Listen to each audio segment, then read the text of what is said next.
Morning students, welcome to the online classes.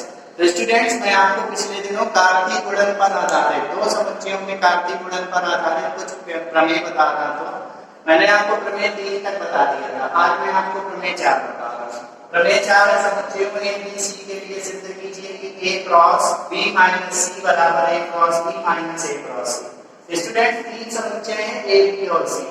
तो मुझे ये सिद्ध करना है a cross b minus c बराबर a cross b minus a cross c। तो इसका मैं क्या कर ले रहा हूँ, ये पोर्शन लिए ले रहा हूँ। मैं लिए ले रहा हूँ a cross b minus c। अब स्टूडेंट ध्यान से देखिए, सबसे पहले छोटे ब्रैकेट को देखिए। छोटे ब्रैकेट में b और c लिखा है, बीच में क्या लिखा है माइनस। तो b माइनस c का मतलब b के वे अवयव तो c में ना, ये तो पढ़ाया था समुच्चय में। तो b माइनस c का मतलब समुच्चय, एक समुच्चय में जब दूसरे समुच्चय को माइनस किया जाता है तो एक नया समुच्चय आता है। तो स्टूडेंट, जब b माइनस c हम लोग निकालेंगे तो एक नया समुच्चय आएगा। मान लीजिए वो नया समुच्चय d है, तो बना a क्रॉस d। तो a क्रॉस d का मतलब दो समुच्चयों का कार्तीय गुणन, और कार्तीय गुणन में क्या आते हैं, ऑर्डर पेयर आते हैं। तो इक्वल क्या लगाया, एक ऐसा समुच्चय जिसमें ऑर्डर पेयर किस रूप के होंगे, x, y के रूप में होंगे, जिसमें x होता है पहली जगह। तो पहला सेट क्या है a, तो x बिलोंग्स टू a, और y कहां बिलोंग करता है, दूसरी जगह। तो y कहां बिलोंग करेगा, b माइनस c में। स्टूडेंट्स, अब मुझे ये पूरा रिजल्ट प्रूव करना है। तो देखिए, ये चलने दीजिए, a cross b minus c, x, y such that x belongs to a, और ये लिखा है y belongs to b minus c। इसका मतलब y b में है और c में नहीं है। इसको मैं क्या लिखूंगा, y belongs to b तथा y does not belongs to c। Students, so students, अब आगे बढ़ते हैं। a cross b minus c बराबर x, y सच दैट, एक बार मैं क्या करूंगा, x बिलोंग्स टू a को रखूंगा y बिलोंग्स टू b के साथ। तो x belongs to a, y belongs to b, बीच में क्या लगेगा, तथा। तो एक बार x बिलोंग्स टू a को इसके साथ रखूंगा। तो x बिलोंग्स टू a तथा y does not belongs to c। तथा नहीं स्टूडेंट, यहाँ कॉमा लगेगा और यहाँ मतलब ब्रैकेट क्या हो गया, बंद हो गया। सो स्टूडेंट्स, ध्यान से देखिए, a cross b minus c is equal to curly bracket में x, y सच दैट। उस दिन मैंने आपको बताया था कि अगर x a में है y b में है, तो अगर x और y को क्रम से लिखेंगे, x, y, ये कहाँ बिलोंग करेगा, a क्रॉस b में। अगर y, x लिखेंगे तो वो कहाँ बिलोंग करेगा, b क्रॉस a में। तथा अब स्टूडेंट ध्यान से देखिए, x a में है लेकिन y c में नहीं है। तो जब स्टूडेंट्स y c में नहीं है, तो अगर हम x, y को ऑर्डर पेयर बनाएंगे तो वो बिलोंग नहीं करेगा किसमें, a क्रॉस c में। x, y बिलोंग कब करता है a क्रॉस c में, जब y बिलोंग्स टू c होता है। क्योंकि यहाँ पे y बिलोंग्स टू c नहीं है, तो x, y does not belongs to a cross c। तो स्टूडेंट ध्यान से देखिए, x, y सच दैट। अब देखिए यहाँ से x, y a cross b में है, लेकिन x, y a cross c में नहीं। तो इसको सेट फॉर्म में कैसे लिखेंगे कि x, y कहाँ बिलोंग कर रहा है, x, y बिलोंग कर रहा है a क्रॉस b में, तो बिलोंग कर रहा है, लेकिन किसमें बिलोंग नहीं कर रहा है, माइनस लगाएंगे, किसमें, a क्रॉस c में। तो a क्रॉस c।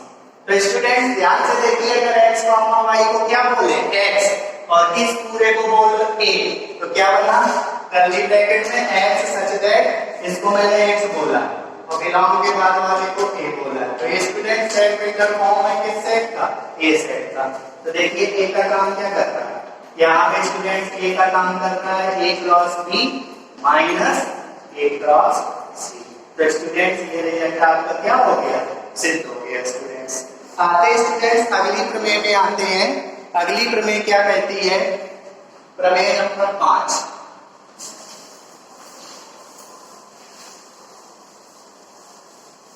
सरल सी प्रमेय है, प्रमेय नंबर 5 बहुत ही सरल सी है। एक बार में आपको समझ में आ जाएगी। क्या लिखा है प्रमेय 5?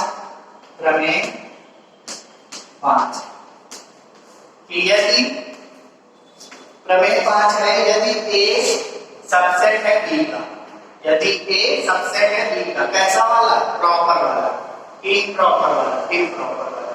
तो ए सबसेट है बी का, सॉरी ए सबसेट है बी का, सही है, तथा सी सबसेट है किसका? डी का। तो सिद्ध कीजिए कि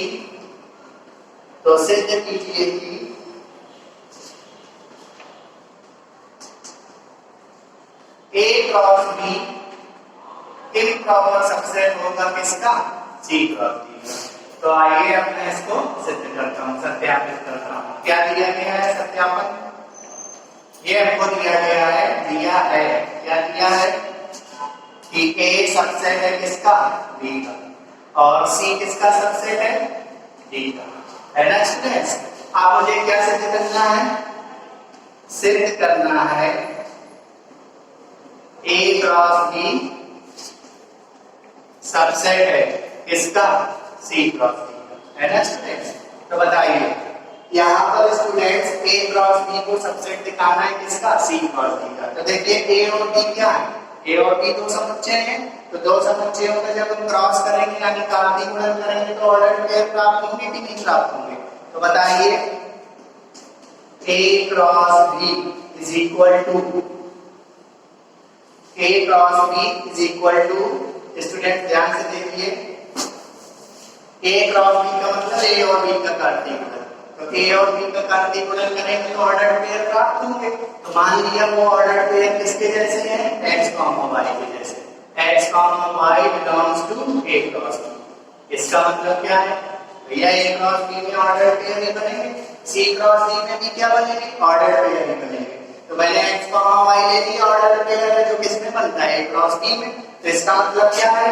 x कहां बिलोंग करेगा? ए में, y कहां बिलोंग करेगा? बी में। अब स्टूडेंट ध्यान से देखिए, ए किसका सबसेट है? बी का। ए सबसेट है बी का, इसका मतलब ए किसके अंदर मौजूद है?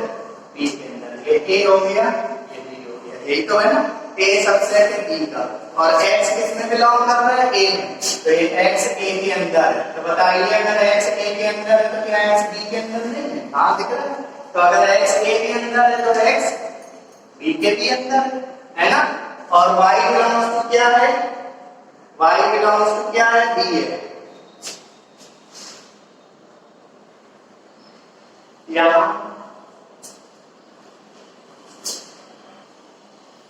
यहाँ पे स्टूडेंट एक करेक्शन है, यहाँ पर प्रमेय में यहाँ पे सी है और यहाँ पे बी है। तो अब आप सुधार देंगे तो यहाँ पे क्या करना है? हमको सी करना है, यहाँ पर सी, यहाँ पे क्या? बी करना है। तो यहाँ पर भी स्टूडेंट्स क्या होगा? y बिलोंग्स टू सी होगा, बाकी सही है। अब देखिए x अगर a में है तो x b में भी होगा, ये दिख रहा है। अब देखिए y कहाँ मौजूद है? c में, और c किसका सबसेट है? d का। तो इसका फिगर बनाएंगे तो c सबसेट है किसका? d का। तो c अंदर d बाहर। तो बताइए c में कौन सा एलिमेंट है? y। तो अगर c के अंदर y एलिमेंट है तो d के अंदर भी y एलिमेंट होगा। तो यहाँ पर लिख देते हैं y बिलोंग्स टू d। यहाँ पर क्या रीजन देंगे? क्योंकि a सबसेट है b का और c सबसेट है d का। तो बताइए स्टूडेंट्स अगर x b में मौजूद है और y d में मौजूद है तो x और y को अगर हम क्रम से लिखें x, y तो वो कहाँ बिलोंग करेगा? b क्रॉस d में। और y, x लिखें तो d क्रॉस d में। और यहाँ पे क्या चल रहा था? x, y belongs to a cross. तो देखिए हम क्या लेके चले थे? हम लेके चले थे x, y बिलोंग कर रहा है किसमें? a क्रॉस d में। और लेके क्या आ गए? x, y बिलोंग कर रहा है किसमें? b क्रॉस d में। तो सेट में ये चीज मैं आपको बता चुका हूँ कि अगर कोई एलिमेंट x a सेट में बिलोंग करता है और उसको यूज करके आप लेना है x बिलोंग कर रहा है b में, तो इसका मतलब होता था a सबसेट हो गया किसका? b का। तो बताइए तो स्पष्ट है कि देखिए x, y किसमें लेके चले थे? a क्रॉस c में, और x, y किसमें आ गया? b क्रॉस d में।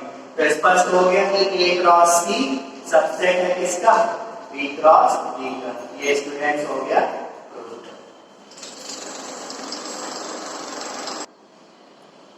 सो स्टूडेंट्स, अब मैंने इसमें प्रमेय 6 ली हुई है। यदि कैपिटल ए कोई आरिक्त समुच्चय है, आरिक्त समुच्चय का मतलब capital A is not equal to 5। Capital A कोई आरिक्त समुच्चय है और हमको ये चीज दी गई कि a क्रॉस b बराबर a क्रॉस c, ये चीज हमें दी गई, हमें सिद्ध करना है कि b बराबर क्या c। तो स्टूडेंट्स क्या दिया है प्रश्नानुसार, प्रश्नानुसार हमको ये दिया है कि a आरिक्त समुच्चय है, a आरिक्त समुच्चय है, अर्थात a is not equal to 5, अर्थात a is not equal to 5 students. और स्टूडेंट्स हमें ये भी दिया गया है सवाल में, तथा a cross b is equal to a cross c, ये दो चीजें हमें दी गई हैं। तो हमें क्या सिद्ध करना है, सिद्ध करना है b बराबर c, सिद्ध करना है b बराबर c। तो स्टूडेंट ध्यान से देखिए, इस समुच्चय में इस प्रमेय में 3 समुच्चय आ रहे हैं a b और c। तो स्टूडेंट्स समुच्चय के अंदर क्या होते हैं, अवयव होते हैं। तो मैं मान लेता हूं कि x अवयव है a में, y अवयव है b में और z अवयव है c में। तो माना x belongs to a, y belongs to b तथा z बिलोंग्स टू c। अब स्टूडेंट ध्यान से देखिए, एक बार मैं a क्रॉस b बराबर a क्रॉस c लिया, तो एक बार मैं a क्रॉस b को लेके चलूंगा और दूसरी बार मैं a क्रॉस c को लेके चलूंगा। तो बताइए, अगर मुझे a क्रॉस b को लेना है तो a क्रॉस b का मतलब a और b का कार्तीय गुणन, जिसमें ऑर्डर्ड पेयर प्राप्त होंगे। ऑर्डर्ड पेयर की पहली एंट्री a का अवयव होगा और दूसरी एंट्री b का अवयव होगा। तो पहली एंट्री a का अवयव, दूसरी एंट्री b का अवयव।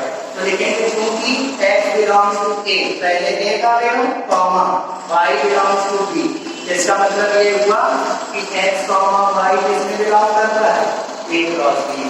अब स्टूडेंट ध्यान से देखिए, a क्रॉस b बराबर क्या है, a क्रॉस c। तो a क्रॉस b की जगह मैं क्या लिख दे रहा हूं, a क्रॉस c, समीकरण 1 से, समीकरण 1 से। तो बताइए, अगर x comma y a cross c में है तो x बिलोंग करेगा a में और y बिलोंग करेगा c में, और यहाँ x बिलोंग कर रहा है a में, y बिलोंग कर रहा है b में। ये लाइन आप लिखते रहेंगे। देखिए ये कॉमन लाइन है, तो इसको आप हटा दीजिए। तो आप बस इतना यूज करिए कि y बिलोंग्स टू b और ला क्या दिए, y बिलोंग्स टू c। हमने y बिलोंग्स टू b लेके चला था और ला दिया y बिलोंग्स टू c। इसका अर्थ है कि b सबसेट हो गया किसका, c का, समीकरण 1 नहीं 2। तो स्टूडेंट्स ये तो मैंने किसको यूज किया था, a क्रॉस b को। इसी प्रकार मैं स्टूडेंट्स यूज करूंगा a क्रॉस c को। तो a क्रॉस c का मतलब a और c का कार्तीय गुणन, जिसमें ऑर्डर्ड पेयर प्राप्त होंगे। और a क्रॉस c के जो ऑर्डर्ड पेयर होंगे उसमें पहला अवयव a का होगा, दूसरा अवयव c का होगा। देखिए a में कौन सा अवयव दिया है, x, तो x बिलोंग्स टू a, और c में कौन सा अवयव दिया है, z, तो z बिलोंग्स टू c। तो अगर स्टूडेंट्स x a में बिलोंग कर रहा है, z c में बिलोंग कर रहा है, तो अगर मैं x कॉमा z लिखूं ऑर्डर्ड पेयर, तो वो किसमें बिलोंग करेगा, a क्रॉस c में, है ना स्टूडेंट्स। अब ये चीज लिखते चले जाएंगे, तो x belongs to a, z belongs to c, इंप्लाइज, अब देखिए x कॉमा z किसमें बिलोंग कर रहा है, a क्रॉस c में। इसका मतलब x comma z belongs to, और a क्रॉस c की जगह मैं क्या रखूंगा, a क्रॉस b। तो यहाँ पर लिख दिया a क्रॉस b। फिर से किस समीकरण से, समीकरण 1 से। अब स्टूडेंट ध्यान से देखिए, x belongs to a, z belongs to c, इंप्लाइज, अब देखिए x कॉमा z किसमें आ गया, a क्रॉस b। तो अगर x comma z a cross b में, इसका मतलब x है a में और z है b में। तो स्टूडेंट ध्यान से देखिए, ये एलिमेंट सेम है, इसको हम नहीं लेके चलेंगे, इसको लेके चलेंगे। तो z कहां बिलोंग कर रहा है, c में, और ला क्या दिए, z बिलोंग कर रहा है b में, यानी z बिलोंग्स टू c हमने लेके चला था और ला दिया z बिलोंग्स टू b। इसका मतलब c सबसेट हो गया किसका, b का, थर्ड इक्वेशन। तो देखिए सेकंड इक्वेशन में b सबसेट है c का और थर्ड इक्वेशन में c सबसेट है b का। तो अगर b सबसेट है c का और c सबसेट हो जाए b का, तो दोनों समुच्चय आपस में क्या हो जाते हैं, बराबर। तो लिखेंगे तो समीकरण 2 और 3 से, तो समीकरण 2 व 3 से। क्या हो गया, बी बराबर सी। यही स्टूडेंट्स हमें प्रूव करना था। ये हो गया इस थ्योरम का क्या सत्यापन स्टूडेंट्स। सो स्टूडेंट्स, मैंने अगली प्रमेय ली है। इन्हीं दो आरेख समुच्चयों ए और बी के लिए सिद्ध कीजिए कि ए क्रॉस बी बराबर बी क्रॉस ए, और ये डबल एरो लगा है। डबल एरो का मतलब यदि और केवल यदि, इफ एंड ओनली इफ। इसका मतलब क्या होगा, एक बार हम ये वाला पोर्शन लेंगे और ये प्रूफ करेंगे, और एक बार ये वाला पोर्शन लेंगे, ये प्रूफ करेंगे। तो देखिए ध्यान से, ए और बी दो आरेख समुच्चय हैं। तो ए तथा बी दो आरेख समुच्चय हैं, आरेख समुच्चय हैं, अर्थात a is not equal to 5, b is not equal to 5। अब स्टूडेंट्स हमें क्या करना है, एक बार ये पोर्शन लेना है और ये लाना है, और दूसरी बार में ये पोर्शन लेना है, ये लाना है। डबल एरो का मतलब यही होता है। तो पार्ट फर्स्ट में क्या दिया है, दिया है पार्ट वन कर रहे हैं, पार्ट फर्स्ट में हमको दिया है a क्रॉस b बराबर b क्रॉस a। समीकरण एक ले लेंगे। क्या सिद्ध करना है, सिद्ध करना है a बराबर b। तो स्टूडेंट्स ये थ्योरम भी बिल्कुल पुरानी थ्योरम ऐसी लगेगी जैसे मैंने अभी पीछे बताया था। तो देखिए यहाँ पे a और b का कार्तीय गुणन हो रहा है, और ऊपर में b और a का कार्तीय गुणन हो रहा है। कुल मिला के सेट तो दो ही है, तो हम a सेट में x अवयव बिलोंग कराते हैं, b सेट में y अवयव। तो माना x belongs to a, y belongs to b। एक बार हम चेक करेंगे a क्रॉस b के लिए, दूसरी बार चेक करेंगे b क्रॉस a के लिए, जैसे पीछे किया था। तो a क्रॉस b का मतलब a और b का कार्तीय गुणन, जिसमें प्राप्त होंगे ऑर्डर पेयर। ऑर्डर पेयर में पहली एंट्री x की होगी, दूसरी एंट्री पहली एंट्री a का अवयव होगा, दूसरी एंट्री b का अवयव होगा। तो a का अवयव x है, b का अवयव y है ना। तो अगर मुझे a क्रॉस b को दर्शाना है, पहले x का अवयव फिर y का अवयव, a का अवयव फिर b का अवयव। पहले a का अवयव है x, तो x belongs to a, y belongs to b। इसका मतलब क्या होगा, अगर मैं x y को लिखूं, क्योंकि मुझे a क्रॉस b बनाना है, पहले x लिखना पड़ेगा फिर y, तो हो जाएगा a क्रॉस b। और स्टूडेंट ध्यान से देखिए, a क्रॉस b बराबर क्या है, b क्रॉस a। तो अगली लाइन में a क्रॉस b की जगह क्या लिख देंगे, b क्रॉस a। समीकरण 1 से ये रीजन हो गया। तो देखिए स्टूडेंट्स, यहाँ पे चल रहा है x belongs to a, y belongs to b। यहाँ पर भी चल रहा है x belongs to a, y belongs to b implies। अब डेफिनेशन बदल गई, अब x का y किसमें बिलोंग कर गया, b क्रॉस a में। इसका मतलब x आ गया b में और y का आ गया a में आ गया स्टूडेंट्स। तो अब आप कंपैरिजन करिए, यहीं से कंपैरिजन करिए। तो x belongs to a लेके चले थे, क्या ले आए, x belongs to b। तो x बिलोंग्स टू a लेके चले थे, तो x बिलोंग्स टू b आ गया। इसका मतलब ये है कि a सबसेट हो गया किसका, b का। इक्वेशन कौन सी हो गई, सेकंड है, और ये तो एक ही बार में आ जाएगा। और हम क्या करेंगे, y बिलोंग्स टू b लेके चले थे, और क्या ले रहा है, y बिलोंग्स टू a। तो y बिलोंग्स टू b लेके चले थे और y बिलोंग्स टू a ले आए। इसका मतलब b सबसेट हो गया किसका, a का। ये समीकरण हो गया 3। तो देखिए समीकरण 2 से देखिए a सबसेट है b का, समीकरण 3 से देखिए b सबसेट आया किसका, a का। तो समीकरण 2 व 3 से स्पष्ट है कि 2 व 3 से स्पष्ट है कि a बराबर b, a बराबर b। तो देखिए पहला पार्ट प्रूव हो गया। कौन सा पार्ट, मैंने ये पोर्शन लेके चला था और a इक्वल b ला दिया। अब हम पार्ट सेकंड प्रूव करेंगे। पार्ट सेकंड में हम उल्टा लेके चलेंगे, यानी a बराबर b लेके चलेंगे और ये प्रूव करेंगे। तो देखिए ये तो बहुत ही सरल सा है। पार्ट सेकंड में क्या है, पार्ट सेकंड में अपनी बार में ये लेके चलना है, a बराबर b। तो 3 नंबर तक समीकरण बन गए, तो ये चौथा समीकरण। क्या सिद्ध करना है, हमें सिद्ध करना है a cross b is equal to b cross a, है ना स्टूडेंट्स। ये मैंने लेके चला, मुझे ये पोर्शन लाना है। तो इसका एलएचएस लेते हैं, एक बार आरएचएस लेते हैं, बहुत ही सिंपल है ये। तो एलएचएस क्या है, a क्रॉस b। एक काम करिए, आप एक ही जगह b रख लीजिए, तो एक ही जगह b रखेंगे तो b क्रॉस b बनेगा, ये एलएचएस हो गया। RHS क्या है? RHS है B क्रॉस A। तो ध्यान से देखिए, आपको A की जगह B रखना है, B की जगह A रखने की जरूरत नहीं है। तो A की जगह फिर से B रखनी है, तो क्या होगा? B cross B। तो LHS भी B क्रॉस B बना, RHS भी B क्रॉस B बना। तो लिखेंगे चूंकि LHS बराबर RHS, अतः LHS क्या था? A क्रॉस B, और RHS क्या था? B cross A। यही तो हमें प्रूफ करना था, ये प्रूफ हो गया स्टूडेंट्स। सो स्टूडेंट्स, आज की वीडियो में मैंने आपको दो समुच्चयों के कार्तीय गुणन पर आधारित प्रमेय बताई है, 4 प्रमेय बताई है। इसी के साथ इस दो समुच्चयों के कार्तीय गुणन से संबंधित प्रमेय पूरी हो गई है। अब मैं आपको नेक्स्ट वीडियो में एक्सरसाइज के कुछ बचे हुए क्वेश्चन पढ़ाऊंगा, क्योंकि वो एक्सरसाइज में कंटिन्यू कर रहा था। तो स्टूडेंट्स